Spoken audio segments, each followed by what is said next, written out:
Hello students, today I am going to explain another very important topic of the chapter number 5 that is pedigree analysis. Students, इससे पहले की videos में मैंने chapter number 5 के almost सारे ही topics explain कर दिए हैं।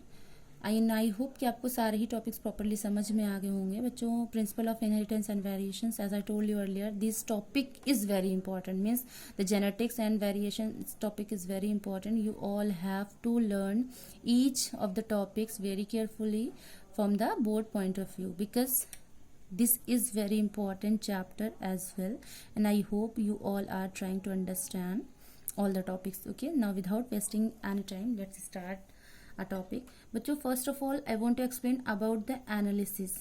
Analysis means to analyse anything. किसी भी चीज़ को एनालाइज करने का मतलब ही होता है एनालिसिस करना. ठीक है, तो इसका मतलब पेडागरी एनालिसिस वो प्रोसेस है जिसमें ह्यूमन इंडिविजुअल की पूरी फैमिली हिस्ट्री को ट्रेस किया जाता है.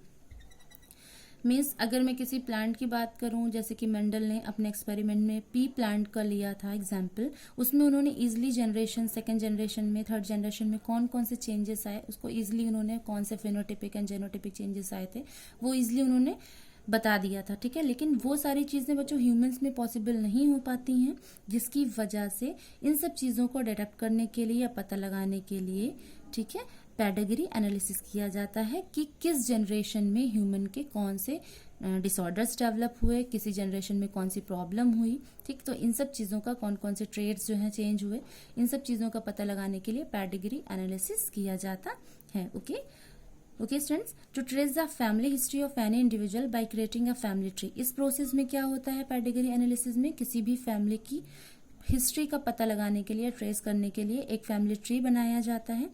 ठीक है, जिसे हम पेडिग्री एनालिसिस के नाम से जानते हैं. किया क्यों जाता है? क्योंकि इसका भी अपना एक रीजन है चिल्ड्रन, समझिएगा. Because the choice mating are not possible in the case of human. अगर मैं ह्यूमन की बात करूँ तो इसमें चॉइस मेटिंग जो होती है बच्चों वो पॉसिबल नहीं होगी. Okay, and the number of progeny is limited. The second thing is that the number of progeny भी जो होती है वो आपकी लिमिटेड होगी. ये दो रीजंस हैं जिसकी वजह से पेडिग्री एनालिसिस किया जाता है. सिंस इट इज एविडेंट, अभी मैंने बताया भी वैसे आपको, जैसा कि आप लोगों को पता है मेंडल ने पी प्लांट में कौन कौन से चेंजेस या कौन कौन से चेंजेस ट्रेट्स में आए थे, वो सारी चीजें उन्होंने दिखाया था हर जनरेशन का एक्सपेरिमेंट के थ्रू, क्योंकि वो पॉसिबल था. लेकिन कंट्रोल प्रोसेस करना ह्यूमन की कैटेगरी में या ह्यूमन की क्लास में पॉसिबल नहीं हो पाता, जिसकी वजह से हर एक कैरेक्टर को या किसी भी इंडिविजुअल के कैरेक्टर्स का पता लगाने के लिए, ठीक है, ह्यूमन के केस में पेडिग्री एनालिसिस किया जाता है. आई होप यहाँ तक आपको कोई कंफ्यूजन नहीं होगी. बच्चों, इसको करने के लिए कुछ स्पेशलाइज्ड या स्टैंडर्डाइज सिंबल्स दिए गए हैं जिसके थ्रू हम उस इंडिविजुअल का डिफेक्ट जो है देख सकते हैं या पता लगा सकते हैं, whether it will be affected और अनअफेक्टेड. ठीक है, तो उसका पता लगाने के लिए कुछ स्पेशलाइज्ड सिंबल दिए गए हैं. जैसे अगर आप यहाँ पर देखेंगे तो ये रिप्रेजेंट करता है मेल को. ठीक है, if this portion is uncoloured it means that it is unaffected male. अगर ये सिंबल जो है आपका अनकलर्ड है, ठीक है, इसमें कोई भी पोर्शन शेडेड नहीं है, तो इसका मतलब ये हो गया कि ये अनअफेक्टेड मेल को रिप्रेजेंट कर रहा है. And if the same symbol is coloured और shaded it means it represent the affected male. I hope कि आपको सिंबल समझ में आ रहा होगा. बच्चों, जैसा कि मैंने आपको बताया कि ये टॉपिक ही बहुत इंपॉर्टेंट है, इवन ये पूरा चैप्टर यूनिट बहुत इंपॉर्टेंट है, तो आपको बहुत अच्छे से समझना है. हर एक सिंबल किसके लिए स्टैंड करता है या किसका क्या मीन है, ये सारे टॉपिक्स आपको प्रॉपरली समझ में आने चाहिए. ठीक है, तो अगर मैं सर्कल की बात करूँ, सर्कल रिप्रेजेंट करता है बच्चों किसको, फीमेल को. अब if the circle is uncoloured it means it is unaffected males. अगर ये अनकलर्ड है तो ये अनअफेक्टेड फीमेल को रिप्रेजेंट कर रहा है. If the same circle is coloured, अगर यही सर्कल कलर्ड कर दिया जा रहा है, ठीक है, इसको कलर कर दे रही हूं मैं, तो ये अफेक्टेड फीमेल को रिप्रेजेंट करेगा. ओके, आई होप कि कोई प्रॉब्लम नहीं होगी चिल्ड्रन. इफ द मेल, ठीक है, अगर एक मेल को हॉरिजॉन्टल लाइन के साथ अटैच किया जा रहा है तो ये क्या कर रहा है, मेटिंग को रिप्रेजेंट कर रहा है. फिर यहाँ पर समझिए, अगर एक फीमेल और एक मेल को, ठीक है, सिंपली लाइन के थ्रू, ठीक है, ज्वाइन किया जा रहा है तो ये रिप्रेजेंट कर रहा है mating, means male and female की मेटिंग हो रही है. ओके, मेल एंड फीमेल की मेटिंग होने के बाद, आई होप कि this word is understood by all.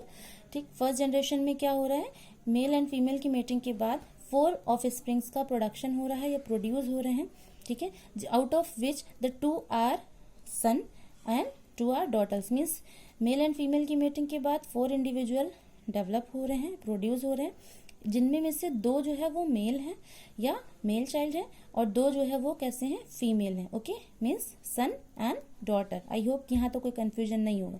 तो ये वाला डायग्राम जो है वो रिप्रेजेंट करता है, ये वाला सिंबल जो है वो रिप्रेजेंट करता है किसको, मेटिंग को।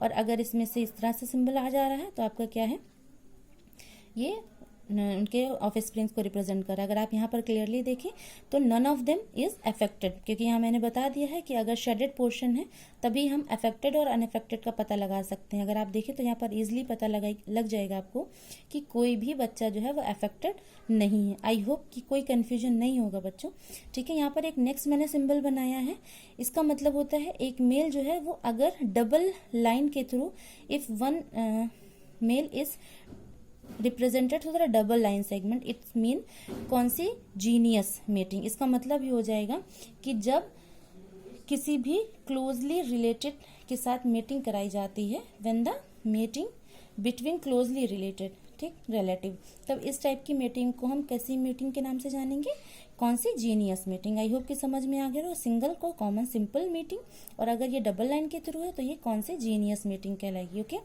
There is another symbol that would be the last, ठीक, क्योंकि उसके अलावा भी बहुत सारे सिंबल्स होंगे लेकिन आपके लिए लास्ट है क्योंकि वो बाकी इंपॉर्टेंट नहीं है स्टूडेंट। यहाँ पर देखिए इस तरीके का अगर एक मेल और फीमेल को इस रोम्बस को शेप के साथ अगर अटैच कराया जाता है तो इसका मतलब ये होगा कि मेल एंड फीमेल के मेट करने के बाद जो है 5 ऑफ स्प्रिंग्स का फॉर्मेशन हो रहा है। फिर से समझिए, if one male is connected by a line segment through the female, it means कि वन मेल एंड फीमेल की मेटिंग के बाद 5 ऑफस्प्रिंग्स जो है वो फॉर्म हो रहे हैं, लेकिन इनके सेक्स जो है वो अनस्पेसिफाइड है। The sexes are non specified. Okay, इनके सेक्स जो है, सेक्स का पता नहीं है कि whether all would be the male और all would be the female, ठीक है। Either they will be the male और they can be the female. I hope कि समझ में आ गया होगा।